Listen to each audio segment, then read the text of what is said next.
दोस्तों, अगर हम फूड रिलेटेड बिजनेस या मैन्युफैक्चरिंग करते हैं तो हमको फूड लाइसेंस लेना ज़रूरी है। जैसे कि हमारी कैंटीन है या रेस्टोरेंट है, या हम फूड प्रोडक्ट रिटेलर हैं, या होलसेलर हैं, या डिस्ट्रीब्यूटर हैं, या मैन्युफैक्चर हैं, जो भी हैं और हमारा बिजनेस फूड से रिलेटेड है तो हमें फसई या फूड लाइसेंस ज़रूरी है। FSS एक्ट 2006 सेक्शन 31(1) कहती है देश के सभी फूड बिजनेस ऑपरेटर को food safety and standard authority of India के अंतर्गत लाइसेंस लेना जरूरी है।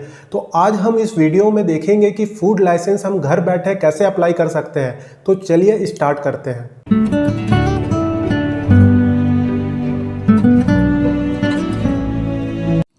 फसई फूड लाइसेंस के लिए 2 क्राइटेरिया रखी है। अगर आपका बिजनेस अप टू 12 लाख है, मतलब आपका बिजनेस का टर्नओवर 12 लाख तक है, तो सिर्फ आपको रजिस्ट्रेशन करवाना है। रजिस्ट्रेशन ये एक लाइसेंस की ही तरह होता है, लेकिन बिजनेस का टर्नओवर कम होने के नाम से मतलब 12 लाख तक है, इसलिए सिर्फ आपको फसई रजिस्ट्रेशन नंबर देती है। यह एक प्रकार का लाइसेंस ही होता है। और दूसरा होता है 12 लाख से ऊपर का टर्नओवर। अगर आपके बिजनेस का टर्नओवर 12 लाख से ऊपर है तो फसई आपको लाइसेंस नंबर देती है। इसको आगे हम डिटेल्स में देखेंगे। चलिए हम अपने गूगल ब्राउज़र में चलते हैं और देखते हैं कि हम रजिस्ट्रेशन और लाइसेंस के लिए कैसे अप्लाई करते हैं।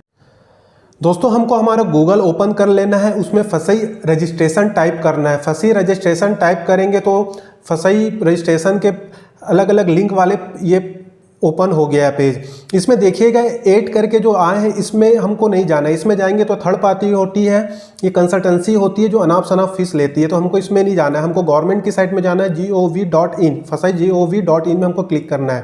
पहले रजिस्ट्रेशन डायरेक्ट इस साइट से हो जाता था, लेकिन 2020 में एक अलग से साइट दी गई है।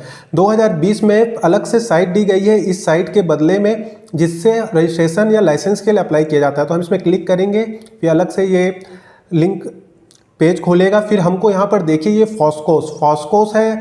अब ये जो लिंक है इसके द्वारा मैं डिस्क्रिप्शन में दे दूँगा, आप डायरेक्ट क्लिक करके इसमें जा सकते हैं। अभी हम यहाँ क्लिक करके इसमें आते हैं।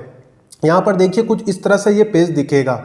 यहाँ पर इंटर एप्लीकेशन रेफरेंस नंबर, जब आप एप्लीकेशन जब अप्लाई कर चुके रहेंगे तब ये रहेगा। यहाँ पर देखिए ये सारी इस तरह से पेज दिखेगा। फॉस्कोस का ये न्यू पेज है। यहाँ पर हाउ टू अप्लाई में हम देख सकते हैं कि क्या क्या हमको प्रोसेस करना है अप्लाई करने के लिए। लाइसेंस या रजिस्ट्रेशन एप्लीकेशन फ्लो करके यह आ चुका है। सबसे पहले हमको साइन अप होना है। साइन अप जैसे कि फेसबुक वगैरह में हम जैसे होते हैं, अपना नाम वगैरह देते हैं, ईमेल आईडी देते हैं, उसी प्रकार से यहाँ भी हमको साइन अप अपना लॉगिन करना है। लॉगिन के लिए ईमेल आईडी और पासवर्ड बनाना है। सबसे पहले एप्लीसेंट नेम, हमारा नाम डाल देते हैं। फिर उसके बाद ईमेल आईडी डालना है। ईमेल आईडी आप डाल दीजिए, यह हम टाइप कर देते हैं। ईमेल आईडी के बाद मोबाइल नंबर टाइप कर दीजिए आप। दोस्तों, ईमेल आईडी और मोबाइल नंबर वो दीजिएगा जो आपके पास रहे, क्योंकि जो फ्यूचर में कुछ भी अगर रहता है तो इसी में आपको इन्फॉर्म किया जाता है। लॉगिन आईडी आप दे सकते हैं या अपना ईमेल आईडी जो दिए हैं सेम वही दे दीजिए ताकि आपको याद रहे। पासवर्ड आप अपने हिसाब से रख सकते हैं, पासवर्ड रखिए। पासवर्ड के लिए एक स्पेशल कैरेक्टर, एक अपर कैरेक्टर, बाकी जो रहता है पासवर्ड के लिए जितना आप बेहतर कर सकते हैं करके आप कंफर्म कर लीजिए। फिर हमको यहाँ पर नीचे में इंटर कैप्चा डालना है। कैप्चा डाल देते हैं 514197। यहाँ पर नोट में क्या क्या लॉगिन वगैरह का सब एक बार डिटेल्स देख लीजिए कि आपने सही फिल किया है। यहाँ नोट्स में देखिएगा कैसे करना है उसको दिया है। फिर साइनअप कर लीजिए। साइनअप करेंगे तो फिर ये हमारे मोबाइल नंबर या ईमेल आईडी में OTP आएगा, तो हमको ये OTP डाल देना है। वेरिफिकेशन कोड है, उसको हमको डाल देना। वेरिफिकेशन कोड डालेंगे तो हमको फिर अब लॉगिन होना है। जो हमने लॉगिन आईडी और पासवर्ड बनाया उसके थ्रू हम अब लॉगिन करेंगे फॉस्कोस के पेज में। तो चलिए हम करते हैं इसको। अभी नेवर कर देते हैं। यूज़र नेम डाल देते हैं जो हमने दिया है, जो हमारी ईमेल आईडी ही दी है उसको डाल देते हैं। फिर पासवर्ड डाल देते हैं। पासवर्ड डालने के बाद यहाँ पर हम कैप्चा फिल करेंगे। कैप्चा ये दिया है 563125। फिर अब हम साइन इन हो जाते हैं। साइन इन होंगे, ये हमारा खुल चुका है। ये हमारा डैशबोर्ड कुछ इस प्रकार से दिखेगा। Incomplete application, submitted application, reverted application, issued जब हो जाएगा तो यहाँ पर देखिए लेफ्ट साइड में लाइसेंस एंड रजिस्ट्रेशन दिख रहा है और ये अलग अलग ऑप्शन है। अभी हमको सिर्फ लाइसेंस और रजिस्ट्रेशन से काम है। यहाँ पर हम देखेंगे apply for new license registration. अब लाइसेंस और रजिस्ट्रेशन को समझते हैं। लाइसेंस क्या है और रजिस्ट्रेशन क्या है, तो चलिए हम PDF में चलते हैं। यहाँ पर देखिएगा दोस्तों, यहाँ पर लिखा है क्राइटेरिया और kind of business. Kind of business, criteria, license या रजिस्ट्रेशन, फी पर एनम। यहाँ पर देखिए annual turnover up to 12 lakh criteria में लिखा है, तो लाइसेंस या रजिस्ट्रेशन रहेगा, रजिस्ट्रेशन रहेगा। और फ़ी कितनी रहेगी? 100 रुपीज़ रहेगी। जितने भी रजिस्ट्रेशन की फ़ीस है वो 100 रुपीज़ रहेगी और लाइसेंस की फ़ीस अलग अलग है। यहाँ पर देखिए अगर मिल्क चिलिंग यूनिट डालते हैं और जिसकी पर डे जो आप करते हैं लीटर्स में 50,000 है, मतलब 50,000 है, तो आपको सेंट्रल लाइसेंस लगेगा और जिसकी फ़ीस है 7,500। और यहाँ पर देखिए अगर आपकी 10,000 एक से 50,000 है, मतलब 50,000 से कम की है, तो आपको स्टेट लाइसेंस लगेगा और स्टेट लाइसेंस की फ़ीस इतनी आती है। मतलब इसमें अलग अलग क्राइटेरिया दे दिया गया है। अगर आप रजिस्ट्रेशन के लिए सिर्फ 12 लाख तक का आपका टर्नओवर है तो रजिस्ट्रेशन के लिए सिर्फ एक ही फ़ीस है 100 रुपये, लेकिन लाइसेंस अलग अलग दिया गया। आपके बिजनेस के अनुसार आप इसमें सेलेक्ट करिए, इसमें देख लीजिए आपको क्या लग रहा है। लेकिन लाइसेंस के लिए भी जो मैक्सिमम फ़ीस है वो 7,500 है। तो आप यहाँ पर अपने बिजनेस के हिसाब से देख लीजिए, आप रजिस्ट्रेशन में आते हैं कि आपको लाइसेंस की ज़रूरत है। बहुत कर जो यूनिट्स हैं, जो कैंटीन वगैरह हैं, वो रजिस्ट्रेशन से हो जाता है, उनका 100 रुपये पर एनम लगता है। जैसे 2 साल के लिए करेंगे तो 200 रुपये, 3 साल के लिए करेंगे 300 रुपये, वो अपने हिसाब से आप सेलेक्ट कर सकते हैं। आगे हम इसको देखेंगे। यहाँ पर देखिए टर्न ओवर अप टू मतलब 100 रुपये, ये लाइसेंस के लिए जो मैक्सिमम है 7,500 रुपये है और 2,000 से स्टार्ट है लाइसेंस। तो ये आपके बिजनेस पे डिपेंड करता है। और आप यहाँ पर देख लीजिए, यहाँ सारे प्रकार के बिजनेस दिए हैं, आप डिस्ट्रीब्यूटर हैं, आप सप्लायर हैं, आप क्या हैं, उसके हिसाब से आप इसको आगे सेलेक्ट करेंगे हम और उसके हिसाब से इसमें फ़ीस लगेगी और ये रजिस्ट्रेशन लगेगा कि लाइसेंस लगेगा वो डिसाइड करेगा। अब उसके बाद हमको यहाँ पर क्या करना है, आप किस स्टेट में अपना बिजनेस चला रहे हैं वहाँ का स्टेट सेलेक्ट करना है। उस स्टेट से हमको फूड लाइसेंस लेना रहता है। तो अब जैसे कि हम अब सेलेक्ट कर लेते हैं स्टेट जैसे ही सेलेक्ट करेंगे तो ये अलग अलग ऑप्शन आ गए हैं। यहाँ पर देखिए manufacture, trade, retail, food service, airport, sea port, ये अलग अलग हैं, इंपोर्टर, एक्सपोर्टर, इस सारे जिसमें भी आपका बिजनेस आता है उसमें आप क्लिक कर सकते हैं। मैं यहाँ ट्रेड और रिटेल में क्लिक करके देखते हैं। ट्रेड और रिटेल में क्लिक करेंगे तो यहाँ पर देखिए जो फूड का है, जो आप wholesaling, retailing, distributing, transporting, food vending agency, ये सारे इसमें आते हैं। और यहाँ पर फिर उसके बाद ये मैन्युफैक्चर में अगर सेलेक्ट करेंगे तो देखिए मैन्युफैक्चरिंग प्रोसेस में भी क्या क्या आता है, meat products, novel food products and all food processing.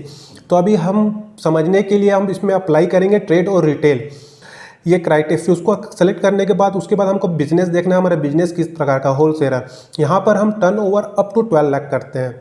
अगर आपका ज़्यादा टर्नओवर है तो आप इसको कर दीजिए 30 करोड़ से अबो भी है तो हम अभी अप टू 12 लाख करते हैं। और यहाँ पर एक चीज़ और है कि आप जैसे होलसेलर भी हैं, डिस्ट्रीब्यूटर भी हैं, रिटेलर भी हैं, सप्लायर भी हैं, तो आप इसमें से जो भी हैं उसको सेलेक्ट कर सकते हैं। ऐसा नहीं है कि आप सिर्फ होलसेल को सेलेक्ट करेंगे, रिटेलर को सेलेक्ट करेंगे, ऐसा नहीं है।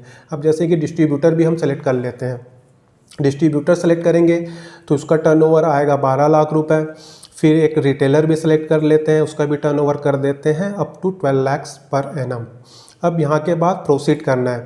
प्रोसीड करेंगे तो देखिए काइंड ऑफ बिजनेस में हमारे तीनों आ गए, होलसेलर ये, अब डिस्ट्रीब्यूटर, रिटेलर, ये हमारे तीनों जो हमने सेलेक्ट किए वो आ गया है। और लाइसेंस कैटेगरी रजिस्ट्रेशन है। अब यहाँ click here to apply for registration for all business. सब ऑल बिजनेस के लिए हमको सिर्फ एक ही रजिस्ट्रेशन चाहिए, हमारे एक ही रजिस्ट्रेशन से काम हो जाएगा। अब यहाँ जो भी आप जिस नाम से भी आपका फर्म है, फिल रजिस्ट्रेशन सर्टिफिकेट डिटेल्स, अब यहाँ पर डिटेल्स देना है जो फॉर्म ए कहलाती है। फॉर्म ए पहले हम ऑफलाइन भरा करते थे, अब ये ऑनलाइन हो गया है। अब यहाँ पर देखिए नेम ऑफ एप्लीसेंट या कंपनी, आप अगर अपने नाम से चला रहे हैं तो ठीक है, अगर कुछ नाम रखे हुए हैं अपने बिजनेस का तो नाम दे दीजिए। अब यहाँ पर से आप डेजिग्नेशन सेलेक्ट कर दीजिए, हम यहाँ पर प्रोप्राइटर सेलेक्ट कर देते हैं। काइंड ऑफ बिजनेस हमने पहले ही सेलेक्ट कर दिया है तो ऑटोमेटिक ये फिल हो चुका है। तो काइंड ऑफ बिजनेस हमको सेलेक्ट करना नहीं है। अब एड्रेस डाल देना है, जहाँ भी आपका बिजनेस रन हो रहा है वहाँ का आपको एड्रेस डालना है। दोस्तों यहाँ पर देखिए sub division, section, division, railway, ये रेलवे स्टेशन के हिसाब से रहता है तो इसमें आप कंफ्यूज मत होइएगा। आप अलग अलग रेलवे स्टेशन को सेलेक्ट करके देखिएगा। आप अगर किसी वार्ड में कर रहे हैं, किसी गांव में कर रहे हैं, किसी मोहल्ले में कर रहे हैं, किस रेलवे स्टेशन में वो आपका आ रहा है, जो आपकी लोकेशन आ रही है उसको सेलेक्ट करके आप सेलेक्ट करिएगा। इसमें कन्फ्यूज मत होइएगा, बहुत लोग कन्फ्यूज होते हैं। ये सेलेक्ट होने के बाद फिर पिन कोड डाल दीजिए। पिन कोड डालने के बाद अब लैंडमार्क डाल दीजिए, कुछ भी लैंडमार्क, जैसे कि कुछ बड़ा बिल्डिंग हो, जो पुरानी बिल्डिंग हो, या कुछ भी स्टेशन वगैरह, रेलवे स्टेशन या पुलिस स्टेशन जो भी हो, आप वहाँ डाल सकते हैं। अगर आपका करस्पॉन्डेंस एड्रेस प्राइमेसेस एड्रेस से सेम है तो आप डालिए, नहीं है तो आप बदल दीजिए, जो आपके आधार कार्ड में एड्रेस दिया है वो डालिए। आधार कार्ड में एड्रेस डाल दीजिए। फिर उसके बाद कॉन्टैक्ट डिटेल्स डालिएगा। कॉन्टैक्ट डिटेल्स में यहाँ पर मैंडेटरी सिर्फ मोबाइल नंबर है, लेकिन ईमेल आईडी भी ज़रूर डालिएगा। फ्यूचर में अगर आपको फसाई को कॉन्टैक्ट करना होगा, अगर कुछ नोटिस वगैरह आता है या कुछ रिलेटेड चेंज होते हैं तो आपको ईमेल के थ्रू वो बता देगा। कॉन्टैक्ट पर्सन में आप अपना ही नाम डालिए। Years you want to apply for, यहाँ पर देखिएगा मैं भी 3 ईयर्स करता हूँ, 5 ईयर तक रहता है। जैसे 3 ईयर्स कर रहे हैं और रजिस्ट्रेशन कर रहे हैं तो 300 रुपये फीस लगेगी। अब आगे देखते हैं दोस्तों। यहाँ पर देखिएगा नेम ऑफ फूड कैटेगरी है, यहाँ अलग अलग का फूड कैटेगरी, आपका बिजनेस किस में आता है। हमने जैसे रिटेल और होलसेल और डिस्ट्रीब्यूटर तो सेलेक्ट किया, लेकिन हम किस प्रोडक्ट का रिटेल होलसेल कर रहे हैं या डिस्ट्रीब्यूट कर रहे हैं, तो यहाँ पर हमको वो प्रोडक्ट को यहाँ पर मेंशन करना रहता है, यहाँ सेलेक्ट करना रहता है। अलग अलग कैटेगरी है, ready to eat, prepared foods, ये हमको यहाँ पर सेलेक्ट करना है। जैसे कि डेयरी प्रोडक्ट्स हमने सेलेक्ट कर दिया, डेयरी प्रोडक्ट कर दिया। फिर उसके बाद यहाँ पर देखिए सेव और एंड, ऐसा नहीं है कि आप एक ही प्रोडक्ट को कर सकते हैं, आप बहुत सारे प्रोडक्ट को कर सकते हैं। डेयरी हो गया, अब जैसे कि हम दूसरा कर देते हैं बेकरी प्रोडक्ट्स कर देते हैं। अगर आप करना चाहें तो तीसरा भी यहाँ सेलेक्ट कर सकते हैं, हम जहाँ 2 प्रोडक्ट ही सेलेक्ट करते हैं। FSM नंबर है तो आप डाल दीजिए, नहीं है तो मैंडेटरी नहीं है, मत डालिए। डेट ऑफ स्टार्ट, कब से आपका धंधा चालू हुआ है, आपका बिजनेस चालू हुआ है, ये डाल दीजिए। यहाँ पर देखिए वाटर सप्लाई प्राइवेट है, यहाँ पर आप मैन्युफैक्चरिंग कर रहे हैं तो फूड बिजली का यूज़ कर रहे हैं क्या, नहीं कर रहे हैं। रिटेलर होलसेलर है, मतलब प्रोडक्ट रेडी टू बेच रहे हैं तो नो करिए। अगर आप कुछ यूज़ कर रहे हैं, यहाँ पर एक बार फॉर्म में डिटेल्स देख लीजिए, सारे डिटेल्स एक बार चेक कर लीजिए। मिल्की वे से सब हम यहाँ पर चेक कर लेते हैं। मैंने मिल्की वे नाम रख दिया है, ठीक है। अब फिर यहाँ पर सेव एंड नेक्स्ट करना है। सेव और नेक्स्ट करेंगे तो हमारा ये खुल जाएगा डॉक्यूमेंट्स का पेज। यहाँ पर हमको अपने डॉक्यूमेंट्स अपलोड करना है। आइडेंटिटी प्रूफ में देख लेते हैं क्या क्या है जो सबके पास रहते ही है। आधार कार्ड तो सबके पास हो गई, और यहाँ पर हमको अपने बिजनेस रिलेटेड डॉक्यूमेंट सबमिट करना रहता है कि आपका प्रीमाइसेस, आपका बिजनेस कहाँ पर है, या आप उससे रिलेटेड, जैसे कि आपने अगर रेंट एग्रीमेंट किया हुआ है अपने दुकान का, तो या बिजली बिल है, तो अगर आपके खुद के नाम से है तो आपको उस शॉप का उसका डॉक्यूमेंट सबमिट करना रहेगा। तो यहाँ फ़ोटो, जिस व्यक्ति के नाम से दुकान है उस व्यक्ति, मतलब जैसे कि आप अपने लिए अप्लाई कर रहे हैं तो उसकी फ़ोटो अपलोड करना है। यहाँ व्यू से हम देख सकते हैं, व्यू से फ़ोटो देख सकते हैं। फिर यहाँ पर उस जिस व्यक्ति के नाम से हम अप्लाई कर रहे हैं उसका कुछ एक एड्रेस प्रूफ, कुछ भी एक कार्ड देना रहता है। तो आधार कार्ड यहाँ अपलोड कर देते हैं, आधार कार्ड में एड्रेस वगैरह सब रहता है। तो यहाँ पर चूज़ फाइल करेंगे और आधार कार्ड को अपलोड कर देते हैं। आधार कार्ड को भी यहाँ से हम व्यू से देख सकते हैं, ठीक है दोस्तों। फिर अब उसके बाद यहाँ पर देखिए कि आपका जो बिजनेस है उससे रिलेटेड जो है वो डॉक्यूमेंट सबमिट करना ही है। तो मैं यहाँ पर रेंट एग्रीमेंट सबमिट कर देता हूँ प्रूफ ऑफ प्रीमाइसेस में। अब यहाँ पर चूज़ फाइल में जैसे अपलोड करते हैं वैसे अपलोड करना है। यहाँ पर मैं अपने जो शॉप है उसका रेंट एग्रीमेंट सबमिट कर देता हूँ। यहाँ से व्यू करके देख सकते हैं, अगर आप 1 से 2 या 3 जो भी डॉक्यूमेंट सबमिट करना चाहते हैं वो सबमिट करिए। जितना ज़्यादा डॉक्यूमेंट सबमिट करेंगे उतना अच्छा है। अब यहाँ पर देखिए कि अब ये पेमेंट का ऑप्शन आ गया। पेमेंट आप कैसा करना चाहेंगे, मैंने आपको बताया था कि हमने 3 ईयर कर दिए हैं तो यहाँ पर 300 रुपये आ गया है। तो हम बैक करते हैं, उसको 1 ईयर करते हैं और 100 रुपये में करते हैं। 3 अगर आप लंबा चला रहे हैं बिजनेस तो आप रहन दीजिएगा, कोई दिक्कत नहीं है, लेकिन 1 ईयर हम अभी यहाँ कर देते हैं। सेव एंड नेक्स्ट करेंगे। सेव एंड नेक्स्ट करेंगे तो ये सब तो सेव हो गया है। ये डिक्लेरेशन में क्लिक करिए। अब ये ऑनलाइन पेमेंट करते हैं। ऑनलाइन पेमेंट ही सही है। ट्रेजरी में जाएंगे, वहाँ चालान कटाएंगे, बैंक में खड़े रहेंगे, कोई मतलब नहीं है। ऑनलाइन पेमेंट करिए। ऑनलाइन पेमेंट में बहुत सारा ऑप्शन मिलेगा, हम आगे देखते हैं। अब यहाँ पर हमको पे में क्लिक करना है। पे में क्लिक करेंगे तो फिर ये खुलेगा, ये खुल जाएगा। यहाँ पर देखिए ऑनलाइन पेमेंट का अलग अलग ऑप्शन है, credit, debit card, net banking, UPI। आप जिस से भी आपको सूटेबल लगता है आपके हिसाब से उसको कर दीजिए। मैं नेट बैंकिंग से मैं पेमेंट कर देता हूँ जल्दी से। जैसे प्रोसेस है बैंक का पेमेंट करने का, सेम प्रोसेस है दोस्तों, इजी है, इसको कर दीजिएगा।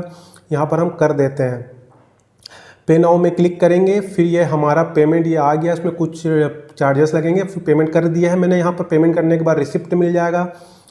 रिसिप्ट मिलने के बाद मैं उसको सेफ्टी के पर्पस उसको आपको दिखाया नहीं पेमेंट का, फिर ये आगे आ गया, रिसिप्ट मिल गया, इसको सेव करना है, प्रिंट करके रख लीजिए। इसको प्रिंट करके रख लेते हैं ताकि अगर फ्यूचर में अगर कुछ होता है तो ज़रूरत पड़े। डैशबोर्ड में चलते हैं। डैशबोर्ड में हमको एप्लीकेशन स्टेटस यहाँ पर देख सकते हैं। सबमिटेड एप्लीकेशन ये लाइसेंस का है, तो ये लाइसेंस में तो हम लाइसेंस तो अप्लाई नहीं किए हैं, रजिस्ट्रेशन के लिए अप्लाई किए हैं। तो अभी अगर आप लाइसेंस करेंगे तो यहाँ दिखेगा, और रजिस्ट्रेशन के लिए करेंगे तो यहाँ पर हमको हमारी फॉर्म की जो डिटेल्स है वो आ जाएगी। नाम देखिए, रेफरेंस नंबर भी आ गया है, न्यू रजिस्ट्रेशन है, यहाँ पर व्यू रेसिप्ट है, और हिस्ट्री भी चेक कर सकते हैं। कुछ दिनों के बाद इसको ओपन करके देख रहा हूँ, सो कुछ दिनों के बाद ओपन करके देख रहा हूँ, डैशबोर्ड में आ गया हूँ, सेम इशूड में आ गया हूँ। इशूड में क्लिक किया हूँ, इशूड लाइसेंस और issued registration certificate. Registration certificate में मैं जैसे ही क्लिक कर रहा हूँ तो यहाँ पर देखिए ये हमारा रेफरेंस नंबर आ गया और न्यू रजिस्ट्रेशन नंबर के साथ। यहाँ पर देखिए सेंड मेल। सेंड मेल में मैं क्लिक करूँगा तो ऑटोमेटिक ये जो हमने मेल आईडी जो दी थी वहाँ ये सेंड हो जाएगा। इसलिए मैंने आपको कहा था कि ईमेल आईडी ज़रूर दीजिए, और ईमेल आईडी में ये आ जाएगा। ईमेल आईडी में हमारा लाइसेंस आ जाएगा। यहाँ पर देखिए लाइसेंस आ गया, फसई रजिस्ट्रेशन ऑफ सर्टिफिकेट जनरेटेड। हमने जो सेंड किया वो यहाँ आ गया। लाइसेंस कुछ इस तरह से दिखेगा दोस्तों। यहाँ पर आपके रजिस्ट्रेशन सर्टिफिकेट गवर्नमेंट ऑफ जो भी स्टेट है उसका स्टेट का नाम रहेगा, रजिस्ट्रेशन नंबर रहेगा, आपका एड्रेस रहेगा, बिजनेस का एड्रेस रहेगा, आपका एड्रेस रहेगा, ये सारी डिटेल्स रहेंगी। ये लगभग 5 पेज का रहेगा। डेयरी आप जो जिस प्रोडक्ट जिस आइटम के लिए आपने अप्लाई किया था, मतलब जिस आइटम में आप डील करते हैं उस आइटम्स का नाम रहेगा। जैसे हमने डेयरी और बेकरी का डेट किया था यहाँ पर। दोस्तों यहाँ पर देखिएगा ये डेट ऑफ इशू दिया हुआ है, डेट ऑफ इशू और कब तक वैलिड है, वैलिड अप टू दिया हुआ है। तो ये आप दोनों जब जिस समय इशू होगा आपका लाइसेंस उस समय से लेकर 1 साल तक का, हम 1 साल के लिए अप्लाई किए थे तो 1 साल तक के लिए वैलिड रहेगा। तो ये थी इजी प्रोसेस घर बैठे फूड लाइसेंस के लिए अप्लाई करने के लिए। हमने इस वीडियो में रजिस्ट्रेशन अप्लाई किया जो कि एक फूड लाइसेंस ही है। तो ये थी दोस्तों फूड लाइसेंस के लिए एप्लीकेशन की प्रोसेस। तो अगर आपको कुछ इसमें डाउट है या आपको कुछ समस्या आ रही है आपके लाइसेंस अप्लाई करने में तो आप कमेंट कीजिए, वीडियो को लाइक कीजिए, चैनल को सब्सक्राइब जरूर कीजिए और शेयर कीजिए। Thank you so much.